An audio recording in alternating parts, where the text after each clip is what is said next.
All right. Hello, everybody, and welcome to this month's PatternFly community meeting. My name is Nicole. I am the PatternFly Scrum Master. And before we jump into some updates from various contributors across PatternFly, I just wanted to give a few updates from PatternFly. The first regarding the latest release notes. They were released towards the beginning of August. And we're not going to run through them step by step in this meeting, but if you haven't had a chance to look at them, there are links in the slide deck, which I will be sending out after this meeting in PDF form, but you also are welcome to access here. I can even post the links one more time in the chat for anyone who joined since I posted them the first time. They are relatively long release notes because we had done a breakaway sprint right before this release. So there are a lot of extra like features and kind of experimental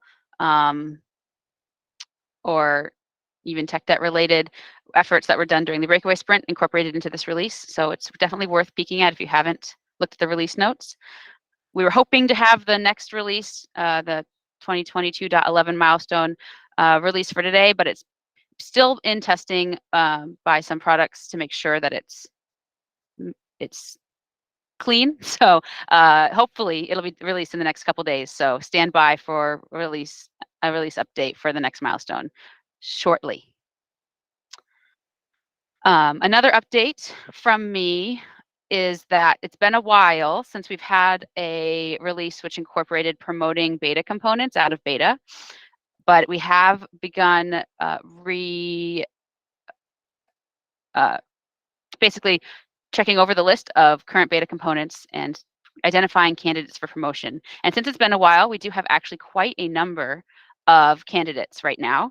It's still early in the process. They would not be promoted until October, likely, our 2022.14 milestone.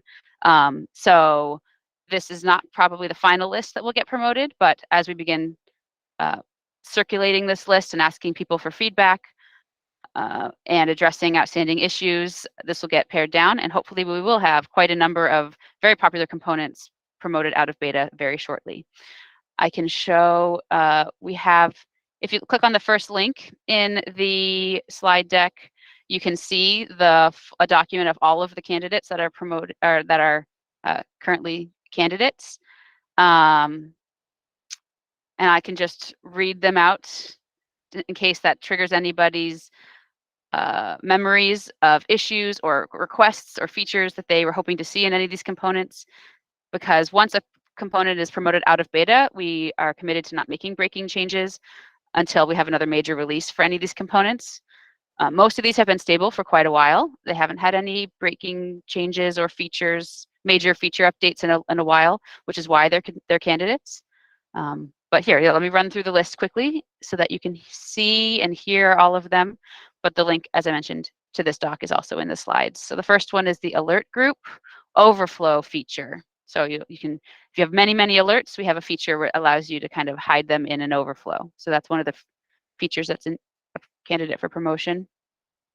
The calendar month component is kind of an inline calendar, but we also use it as part of our date picker component. It is the calendar that sits in the popover that is triggered on the date picker. We have this raised card style feature for selectable cards. It's this little animation. The code editor component. So that's this is an example of code editor up here, and there's also an example of a code editor down here. All of our examples actually have a code editor under them where you can view the code which composes the example. So the code editor is going to be hopefully moving out of beta shortly.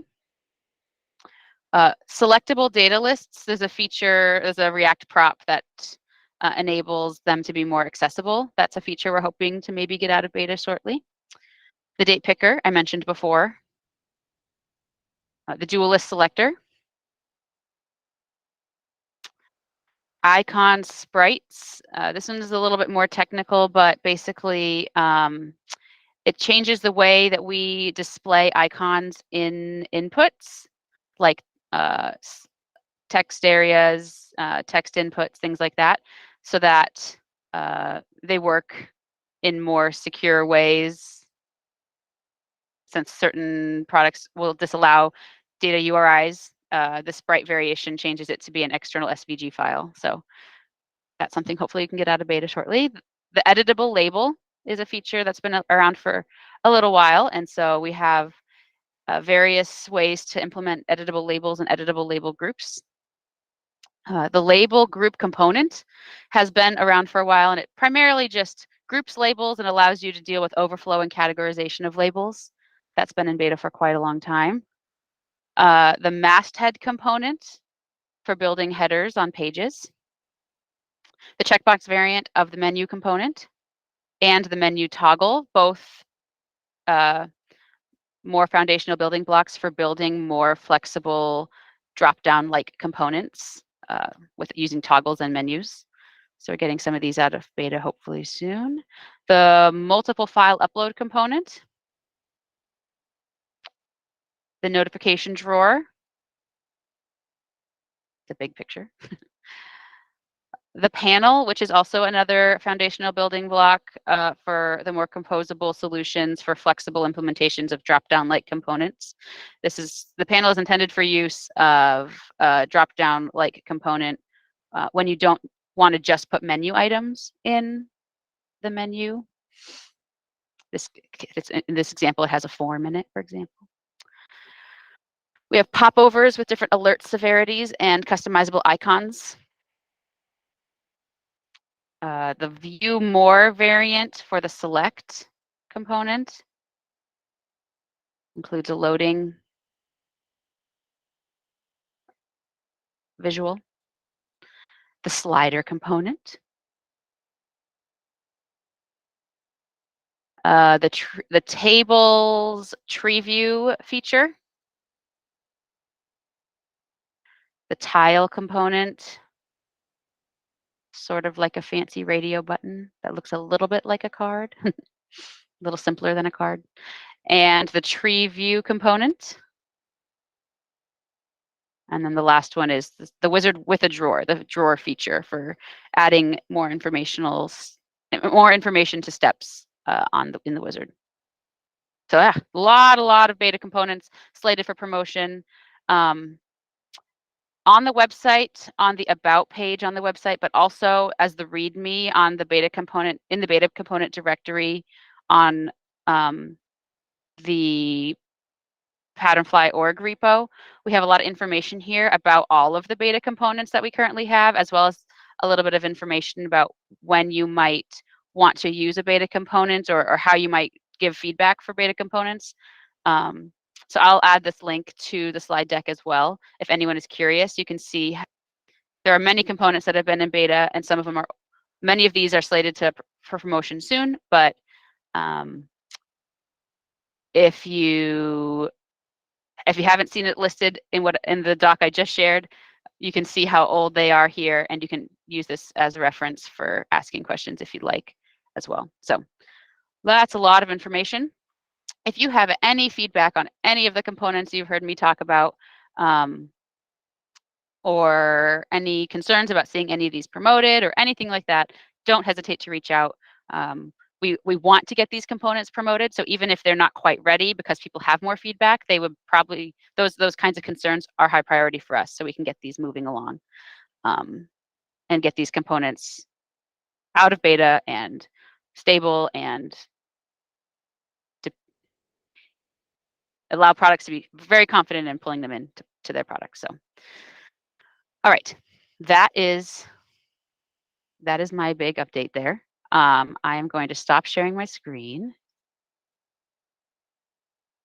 And next, I'm going to hand it over to Core, the HTML and CSS devs, for some updates to highlight some of their highlights from the latest release.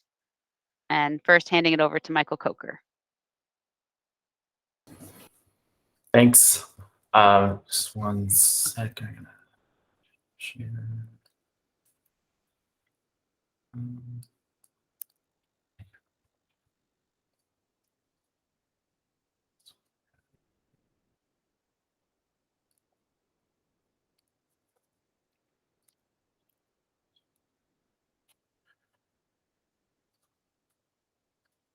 All right. Okay, good. So we made a change to the Treeview component. It's pretty cool. And it's being released, I believe, as we speak in the React repo. So you'll probably hear about it next time, but this is a sneak peek. Previously, we had selectable and expandable Treeview nodes with so expandable Treeview nodes were basically just plain nodes, and then you could select their children. The selectable Treeview nodes they had a checkbox, and they could still be expandable. But now you can take a regular Treeview that does not have checkboxes, and you can select any of the nodes inside of it, even if they're just regular expandable. So that's pretty cool. So you can select basically a there we go. You can select a top level node. So this fellow right here, selectable expandable nodes. And so as part of this update, since the top level node is selectable, then previously, if it was expandable, clicking anywhere in the node would expand it. Now clicking somewhere in the toggle will expand it. And so you can see this. I don't. It's probably not necessarily not very visible over the Google Meet here, but when you hover over the expandable portion of the node, which is the toggle button, then that would expand it. Otherwise, hovering over or focusing on the top level node itself is when you click or when you hit enter or submit that, it's going to select the node, and you can see a small differentiation in the icon color, the toggle color, to denote the clickable area and what the click action of the focus action of the element is going to do. And so that was the other part of this update, is that this improved not only the click area of this node, but the checkbox nodes as well. It's a similar type of an update. So previously, it was really just clicking, trying to remember, if I want to say clicking the text and the checkbox because they're tied with elements for and inputs. I'm sorry, label and inputs with for an ID connection, that clicking either would select the node. But it was really limited to just this tight little area. And so since the rest of our nodes are clickable by, or the main action of the node is it happens when you click anywhere in the node, the main action of the nodes for the selectable example that I just showed you, as well as the checkbox, just to match, is going to be to select the node. And then if the node is also expandable, then clicking on the arrow, and this has a typical button target area, is what will expand the node. So that's pretty cool. You got a larger selection area, and then the ability to differentiate between selectable and expandable in the same Treeview list. And that's it. So look forward to the React implementation soon.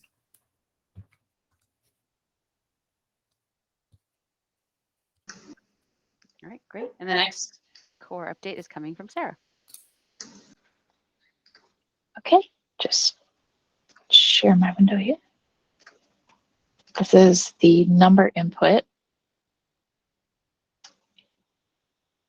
Okay, and the change to this was, I think the ROSAC team had a request to be able to incorporate a status icon in the number input. And when doing that, the width of the number input would vary. So we added PFN status modifier on the number input and made this example showing that you can add the status icon right in there. And so now it allows for a little bit extra space for when that icon is there, and so the overall width of the control stays constant. And that's pretty much it.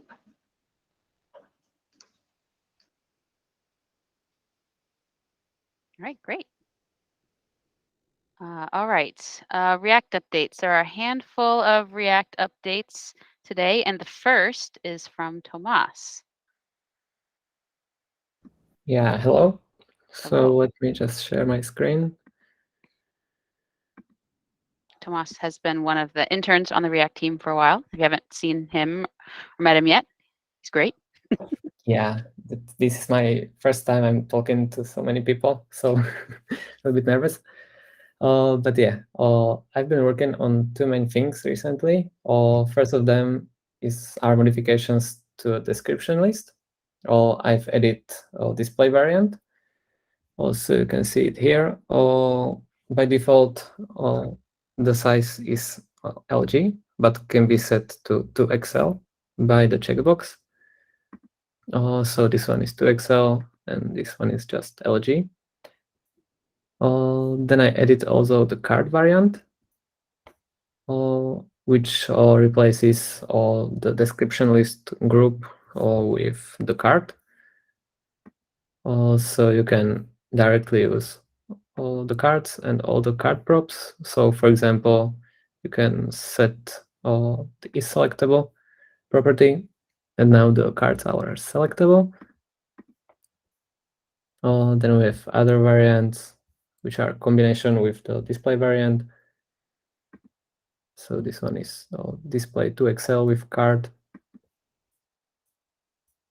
And then we have any other combinations you can imagine. So there are 3 columns, also card variant, which is horizontal and with custom term width. And the other thing I would like to show you is the menu toggle. So I added a split button variant to menu toggle. So here is a variant with checkbox. They are all disabled, like default and selected variants. And you can also add some text. You can set the primary variant or secondary variant. And then I added also a split button variant. So there is part for action button and the dropdown. And then again, there are variants which are primary, secondary. And yeah, I think that's it from my updates. Awesome. Thank you very much. Good work. All right, next up is Jenny with page vertical breakpoints. Hello. All right, here we go.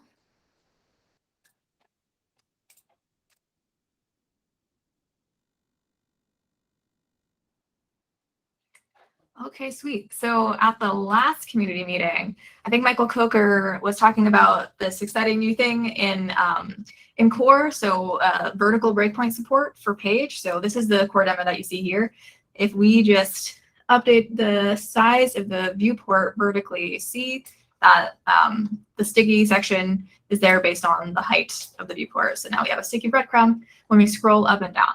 So this is in core, but now I'm pleased to report that we support this in React now.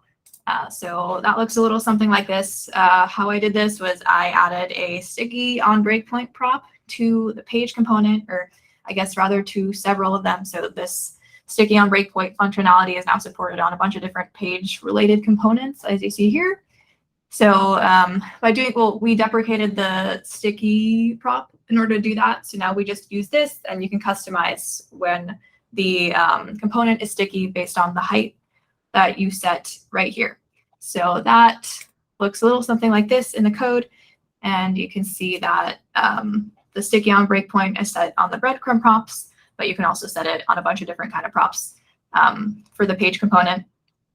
So the demo looks like this. So this is the React demo now. So now if we stretch this, you see that we have perfect parity with the core demo, and then the stickiness of the breadcrumb depends on the size of the height of the viewport. So that is really cool. And yeah, this is actually the first instance of vertical breakpoints in our repo at all, which is really fun. There's a lot of logic behind the scenes that you don't see in the core demo that was added in order to support this. So yeah, that is new and shiny. And yeah, that's about it for me. Great. Thank you very much. The next one is updates to the progress stepper from Katie. Hello, let me share my screen. All right, so this is an enhancement to the progress stepper. Previously, we've had the 2 modifiers to control alignment between vertical and center alignment for a progress stepper that exist, but they didn't really play nice together. Some things would kind of override others for alignment when both flags were used at the same time.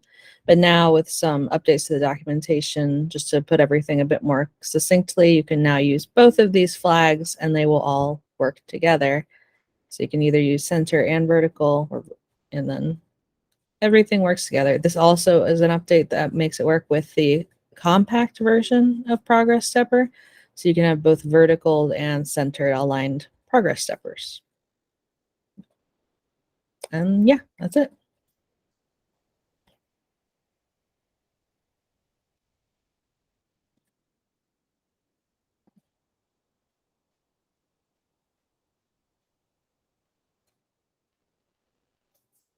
I'm muted. Okay.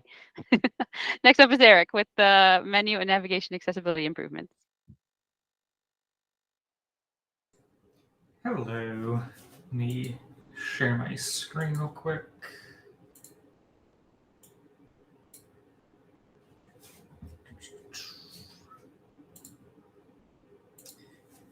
So yeah, we have a couple of accessibility improvements for the menu and navigation components.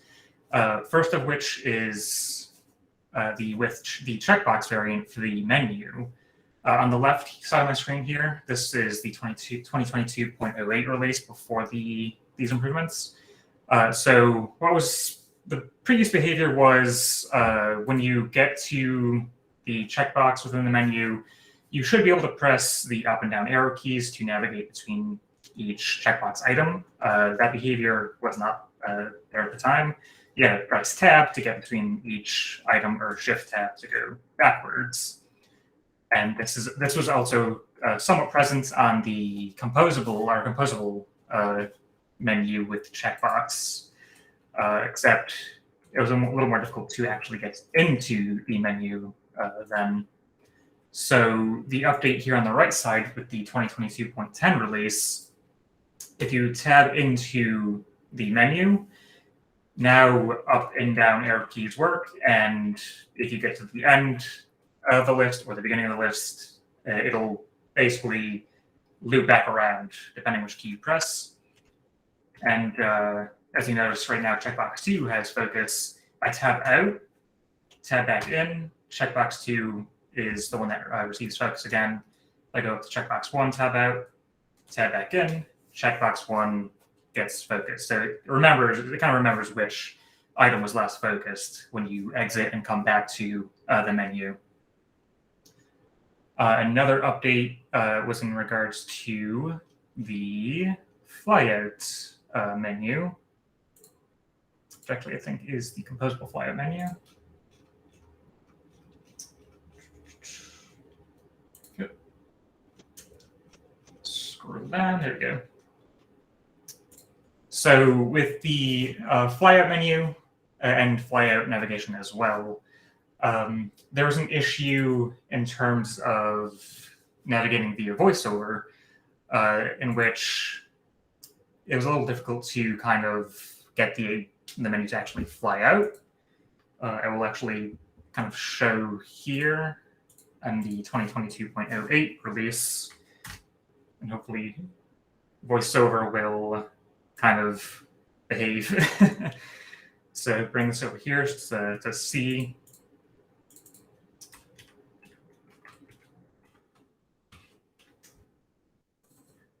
There we go. So we go in.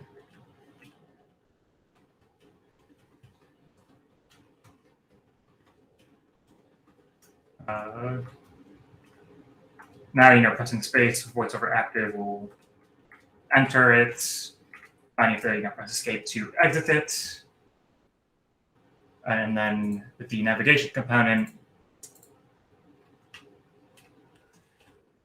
the flyout variant, if we go all the way into it, kind of circle through. So cutting space would open it just fine. Issue kind of came with pressing the voiceover modifier key and space, which essentially acts as a click event and activates the link. So over here with the composable or the navigation flyout in the 2022.10 release, behavior is somewhat similar, although now we kind of differentiate between the voiceover modifier key plus space acting as a click event and just a space event. So you can still press space to go into menus, and you can hit enter to activate the link currently, or VO modifier plus space will again kind of activate that link. So there, with the navigation flyout, kind of just updated some logic to take into account that voiceover's VO modifier plus space key basically acts as a click event. So just to take that into account now. And I believe that's kind of it with some accessibility improvements to both of these components.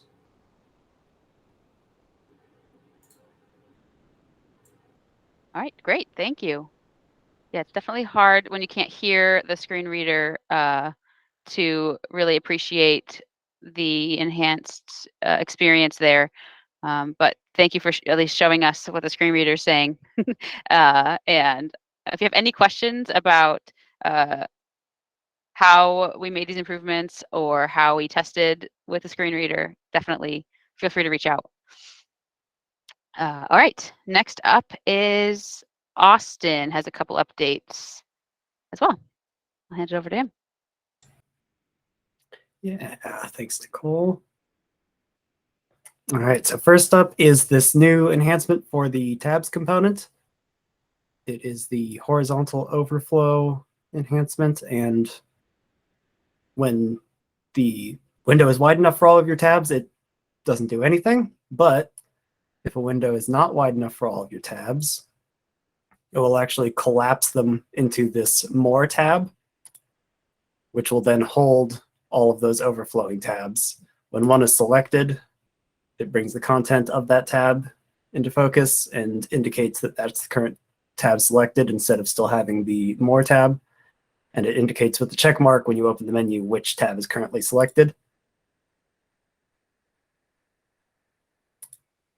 And there's also some other neat features of it, like showing the count of tabs that you can opt into if you'd like to have that. That's pretty much that. Gonna switch over now.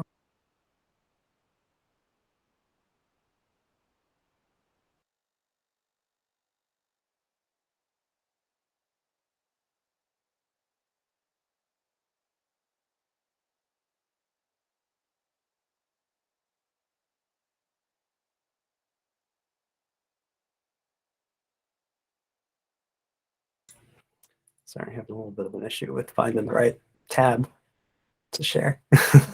All right. You got it. Okay. So now I'm going to talk a bit about the React testing library revamp initiative that we started on back during the breakaway sprint. Going to start us off with some quick definitions, since I know that not everyone here is a developer with experience in testing web applications. So first off, what is testing? Tests are just programs that we write to help prevent bugs and make it easier for developers to not accidentally break things all the time. What is React Testing Library? It is as it says on the tin, a library of utilities for testing React components. And kind of the big thing, their guiding principle is the more your tests resemble the way that your software is used, the more confidence that they can give you. And what do I mean by revamp. I mean, a significant re-implementation of how we've approached testing components in the PatternFly library to leverage the new capabilities that React Testing Library provides us. So here's kind of a quick example of what this revamp looks like. On the left is the pre-revamp test suite for the actionless component, and on the right is the post-revamp suite for that same component. As is obvious, there's a lot more tests on the right, but more than that, each test is checking for a very specific thing, and they do it in a way that, per RTL's guiding principle, is a lot closer to how users will truly interact with the component in the real world. So kind of the big why for why we decided to invest the time into this. The process originally started because we needed to move away from the enzyme testing library, which we used previously, to be able to support React 18. And when we did that, when we realized that React Testing Library, it's designed to make testing things in the kind of RTL way easy. And that makes it possible for us to test PatternFly components in a different and, we believe, better way than what we could do with enzyme. And as with most things testing, kind of the big advantage is fewer bugs and more features. The main goals of this initiative is to reduce the defects that reach users, including bugs that currently exist, but that we don't know about because we don't have test cases for them and no one's reported them yet. The other big advantage of doing this is that it should increase the development speed for new enhancements by improving the utility that our tests provide to PatternFly React contributors. For example, by decreasing the amount of time that developers have to spend manually testing when building out those new features. So for a bit about how we've gone about doing this, step 0 was moving PatternFly away from enzyme and onto React Testing Library. And big shout out to Jeff Puzo for doing a lot of really great work on that. He and I then created some initial documentation to help the team take full advantage of React Testing Library and prevent us from all individually having to do research on kind of how to get onto this new system.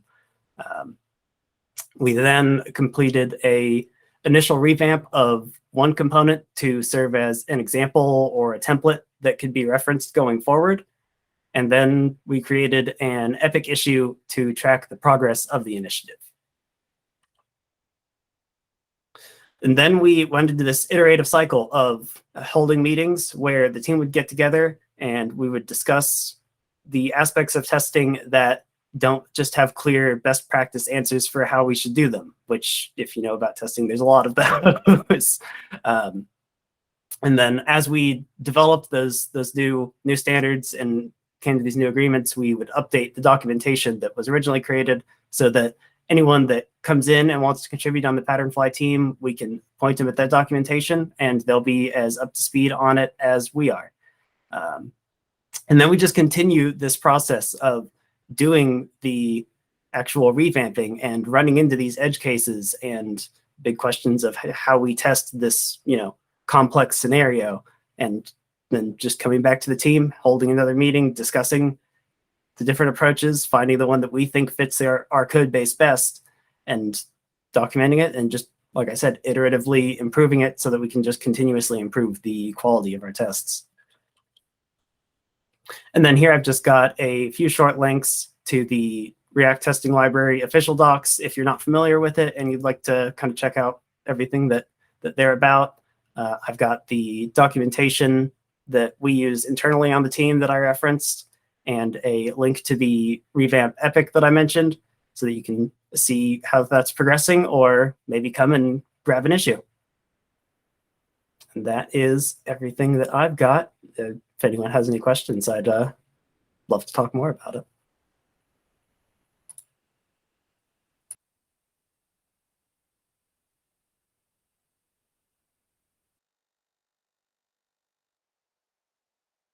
All right.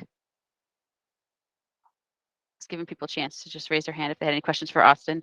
We might have a time at the end as well. And you're always welcome to use the chat if anyone has any questions. But next up, we have some updates about patternfly.org, the website, from Evan. Pass it off to him. Thanks, Nicole. Yep, and yeah, I just wanted again to say thanks, Austin and Jeff. It's been a really great effort to see how quickly our tests have been starting to be converted over, and the enthusiasm that you have kind of bringing that knowledge back to the team and making sure everyone is up to speed so we can continue that best practice. I'm going to caveat my updates just with a reminder of what Nicole mentioned, that our release that we're hoping to have out for today, we're still in testing, trying to, I think, squash one last issue, make sure that everything looks good to go. So these updates that I'm going to show will actually be live as soon as that release goes out the door and we update the website to reflect all the work we've been doing for this milestone. But so consider this, I guess, a bit of a sneak preview, but you should see this live shortly, and I think it will just be just as well to be aware of this change that's coming. So currently, I'm going to pick on some of our text components just as a, I guess, an example. If you click on any component, you'll by default land on our React page, assuming that we have React code. And then we'll have this design guidelines tab that actually gives a description of exactly what it is you're looking at. So if you're maybe unfamiliar with any components, or you see two that potentially just look similar from first glance, clicking over to the design guidelines will give you a quick description of basically what it is that you're looking at.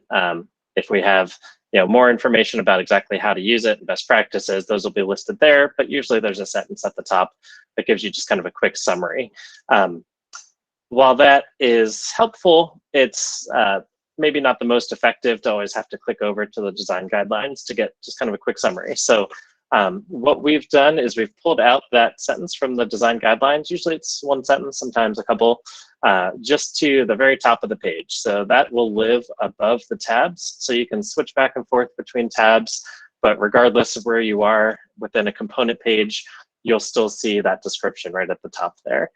So this is all part of an effort that we're making to just kind of improve quality of life and user experience across the website. So you don't have to do quite as many clicks to get to some of this information here. And just a couple additional notes with this.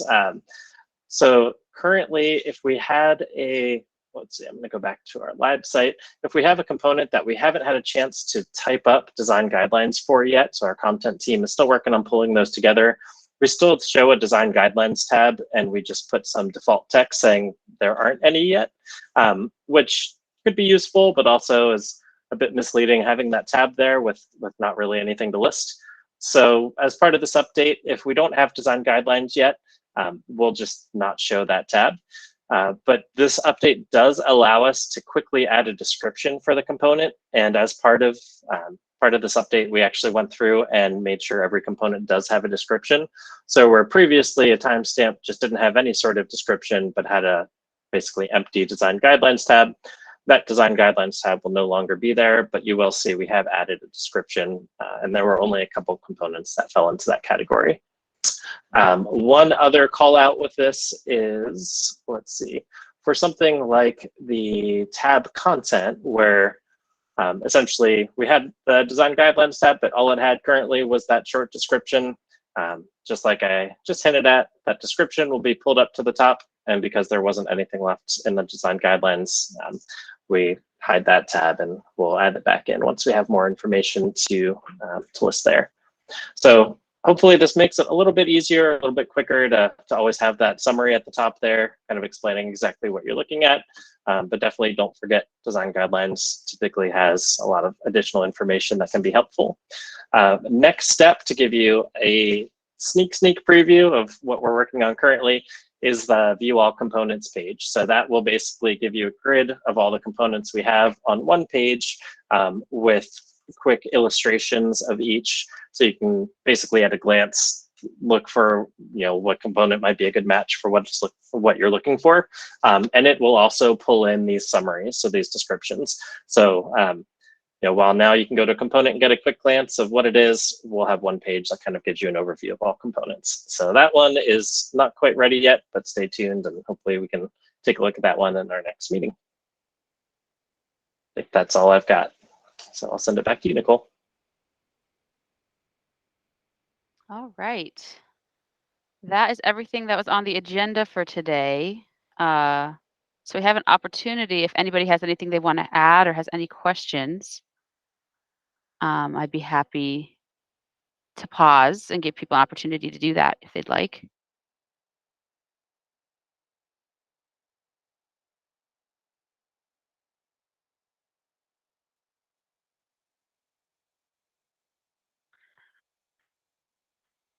And at the last slide of the slide deck is a number of links which you might find useful.